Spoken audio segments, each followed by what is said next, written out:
You know, thinking about different ways of approaching human history, I think one of the most interesting is to reflect or to study the relationship between philosophy and psychology. And, this relationship is really does trace to antiquity. We tend to think of psychology as a modern science, which it certainly is, and that's understandable given all the scientific breakthroughs in neuropsychiatry and what have you. But the consideration of the life of the mind and how one might think about it has been a human, concern. As I said, from our earliest times, it certainly was topic A for the ancient writers, the ancient tragedy writers, for example. But early early on, we can see different philosophical figures wrestling with the practicalities of human psychology. For example, one of the great luminaries in philosophy in the post-Platonic era is a philosopher named Plotinus. And one of his most eminent students, a logician by the name of Porphyry, who was just phenomenal in his explication of logic, apparently suffered from depression. And so he would correspond with his teacher, Plotinus, and Plotinus suggested that he travel, the prescription being based on, perhaps Plotinus's awareness of the fact that when we change our space, when we change our geographic location, well, that maybe fires off different synapses and moves things along as frequently modern therapists try to do with those who are stuck in a particular mental space. And certainly his contemporary, just about his contemporary, Saint Augustine, also a Platonist, really pushed the envelope as far as it possibly could go, and I think one could argue is quite an eminent psychological theorist. His work, The Confessions, is nothing short of a breathtaking deep dive into the human psyche. And questioning, consistently questioning his own motivations, and his famous line, so often repeated, that the human being is a great deep. And there are other aspects of St. Augustine's philosophy of mind, too rich really to go into here, which reveal, a great concern with the life of the mind and how it touches on philosophy and its attempt to discern first principles.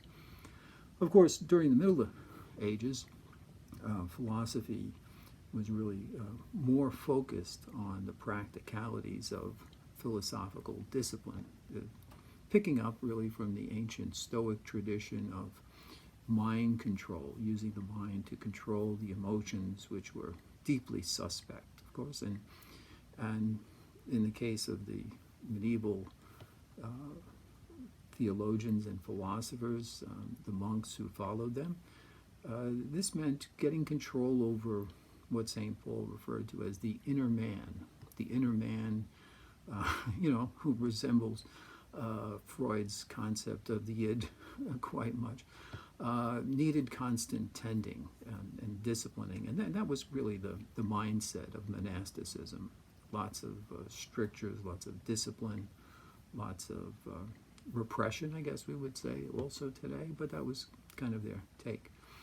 The relationship itself took an interesting turn in early modern philosophy in the writings of people like Thomas Hobbes and the British empiricists, who kind of put aside the deeper questions of the Platonic tradition about the mind, and focused on the practicalities of controlling the effects of the mind. Thomas Hobbes is an exemplary example of this. We don't know why people are as aggressive as they are, and Thomas Hobbes will say, I don't particularly care. What I want to do is control them and devise a system of government that will control those, or in some ways harness that aggression, that will to power into something useful. So his famous work Leviathan does exactly that. In the case of Rene Descartes, though, and his project, especially in the Meditations, we see a return to this kind of Platonic interest in the life of the mind, the Platonic interest in the stages of cognition and the whole theme of deception, self-deception. Remember Plato's famous allegory, the cave, is all about being immersed in darkness and how reason can elevate us out of that darkness. Well, in Descartes, we have that kind of thing, right? This famous systematic doubt is intended to shine a light on just how faulty our reasoning can be, how we can go astray in various ways, how our passions can really blind us, but only our logic and our clear-headed thinking will disclose what it is we need to know about ourselves. And a healthy dose of skepticism about, or humility, I would say, that we don't really have all the answers, and we're very susceptible to playing ourselves or self-deception. All of this comes out of the legacy of Rene Descartes. And again, you see this kind of early attempt to really come to some kind of practical understanding of how to control, how to harness, how to appreciate, how to best use, and how to best understand the human psyche. Skipping ahead a bit, quite a bit actually, to the turn of the 18th to the 19th, to the 20th century, one of the more interesting relationships, we don't know if they actually had a relationship, they were around at the same time, and both were, Henry Bergson is the person I'm talking about, and Sigmund Freud. They were contemporaries, and Freud considered philosophy to be too rich, but that didn't mean that he didn't discuss it quite a bit with his contemporaries, and he was certainly voracious in his appetite and his will to understand all different points of the compass when it came to the life of the mind. And Freud has such interesting insights into the human experience of time, which is, of course, a major area of concern for philosophy. Freud uses the example very powerfully in his work, Civilization and Its Discontents, one of his most approachable works, where he compares the psyche to the city of Rome.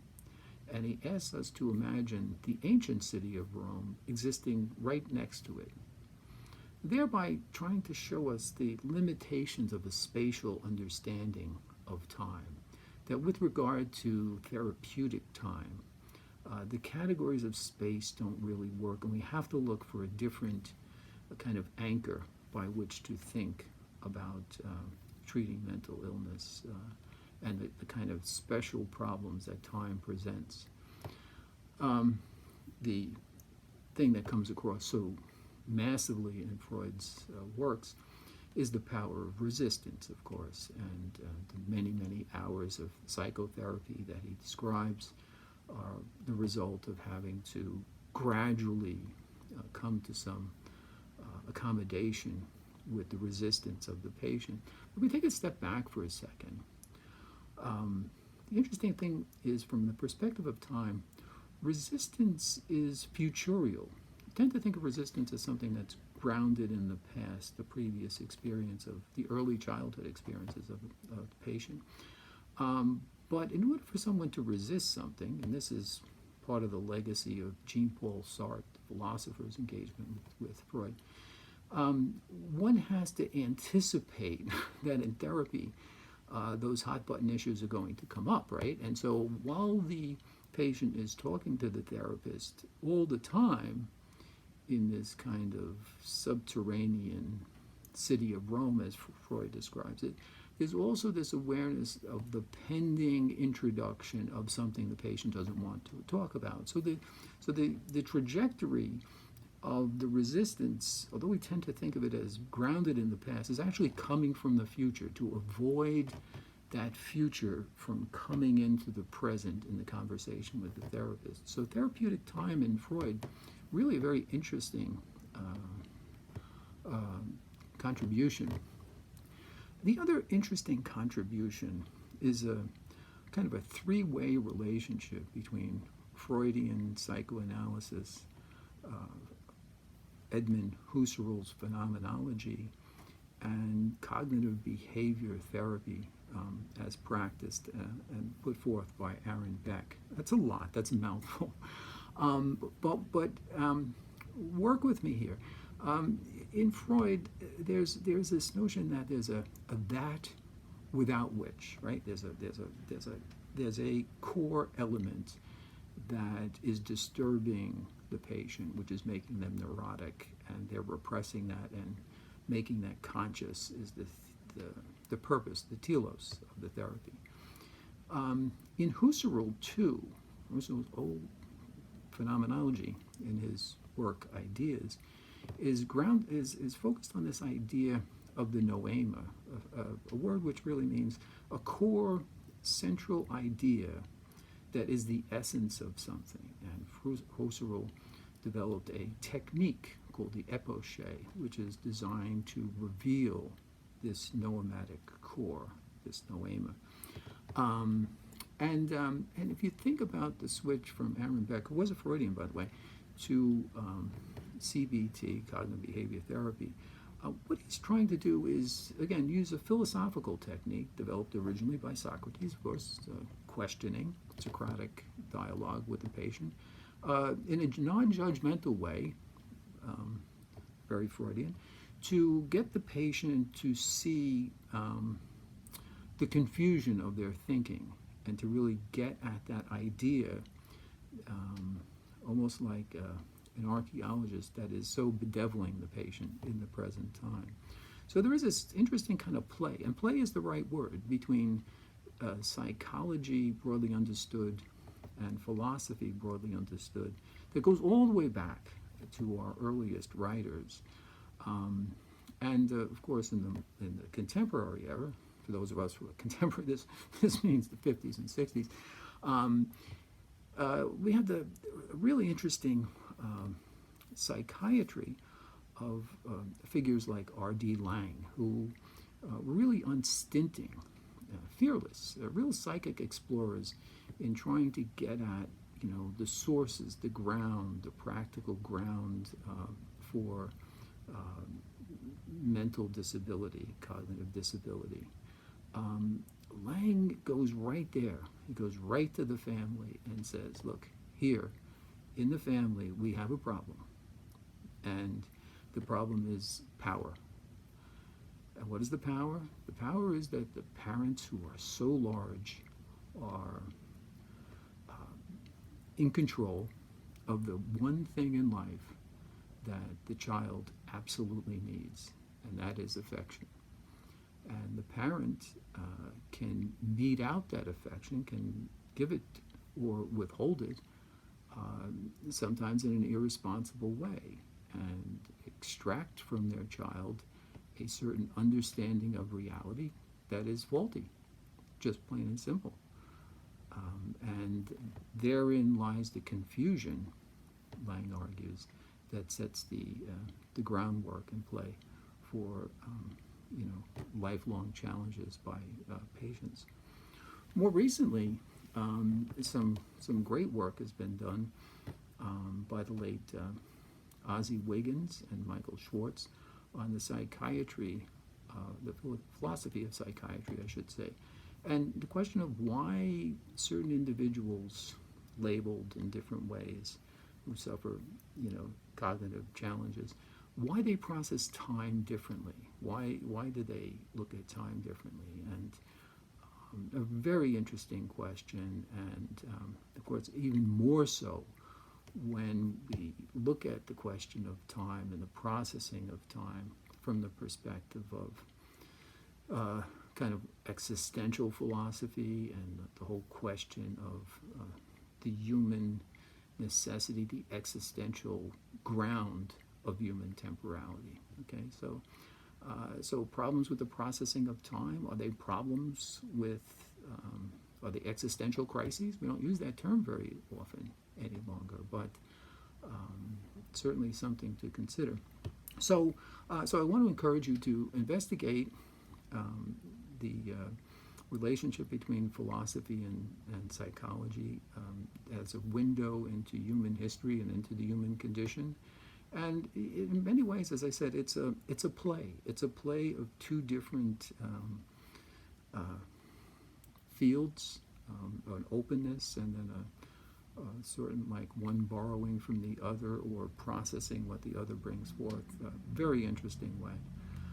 Reminiscent, actually, of a very ancient thinker, Heraclitus, and his depiction of a kind of dialectic of the two. So there you have it, just a brief mention, really, of some of these themes. You can certainly go back into them and spend a whole lifetime looking at any one of them. Thank you.